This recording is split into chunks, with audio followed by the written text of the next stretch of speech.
وہ کون سی چیز تھی، وہ کون سا معاملہ تھا کہ عبادت کے اندر ہمارے صحابہ کی مثالیں ہمارے سامنے ہیں کہ ایک مرتبہ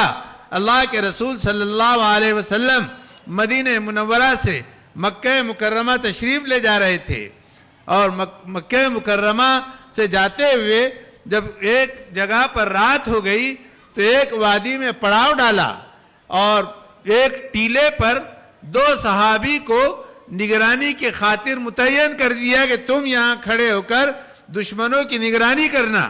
کہ کہیں دشمن کسی طرف سے نہ دھمکے اور ہم پر چڑھائی نہ کر بیٹھے، اس لیے تم نگرانی پہ رہنا۔ ان میں 2 صحابہ میں ایک صحابی تو حضرت عباد ابن بشر تھے اور دوسرے صحابی حضرت عمار ابن یاسر تھے۔ تو وہ دونوں جو ہے نگرانی کرتے رہے رات بھر، تو انہوں نے اپنے طور پہ یہ سوچا کہ اگر ہم دونوں جاگتے رہیں گے تو ظاہر ہے کہ ایک موقع وہ آئے گا رات کا وہ حصہ کہ دونوں کو نیند آ جائے گی۔ اس لیے مشورہ کیا آپس میں کہ بعد حضرت عمار ابن یاسر نے مشورہ دیا کہ کیوں نہ ہم ایسا کریں کہ تم کچھ دیر سو جاؤ، میں نگرانی کرتا ہوں، جب آدھی رات بیت جائے گی تو میں سو جاؤں گا، پھر تم نگرانی کرتے رہنا، کہیں ایسا نہ ہو کہ ہم دونوں بھی نگرانی کرتے کرتے دونوں کی آنکھ لگ جائے اور نعوذ باللہ ہم حضور اکرم صلی اللہ علیہ وسلم کی حکم عدولی کر بیٹھے،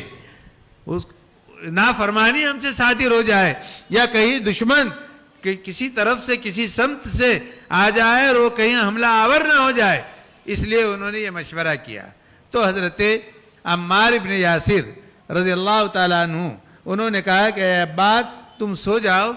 میں جو ہے نگرانی کرتا ہوں۔ تو وہ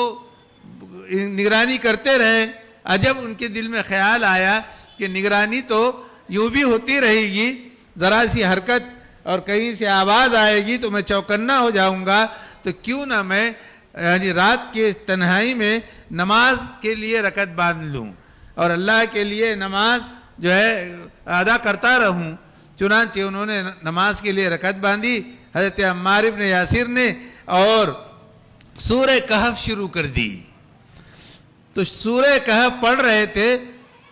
تھے، ان کو لطف آ رہا تھا۔ عبادت کے اندر ایک کیفیت، نماز میں ایک کیفیت پیدا ہوئی، وہی کیفیت جو غالباً اللہ کے رسول نے حضرت جبرائیل کو بتائی تھی کہ وہ بالکل گویا اللہ کو دیکھ رہے تھے، پتہ نہیں کس سمت سے کوئی تیر آ گیا اور وہ تیر ان کے پیر میں آ کر جا لگا اور پیر میں زخم کر گیا اور پنڈلی سے خون بہنے لگا۔ ان کو پتہ بھی نہیں چلا نماز کی حالت میں کہ پنڈلی میں کوئی تیر آ کر لگ گیا ہے۔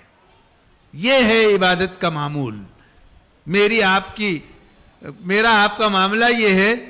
کہ مکھی اگر ناک پر بیٹھ جائے، مکھی سمجھتے نا،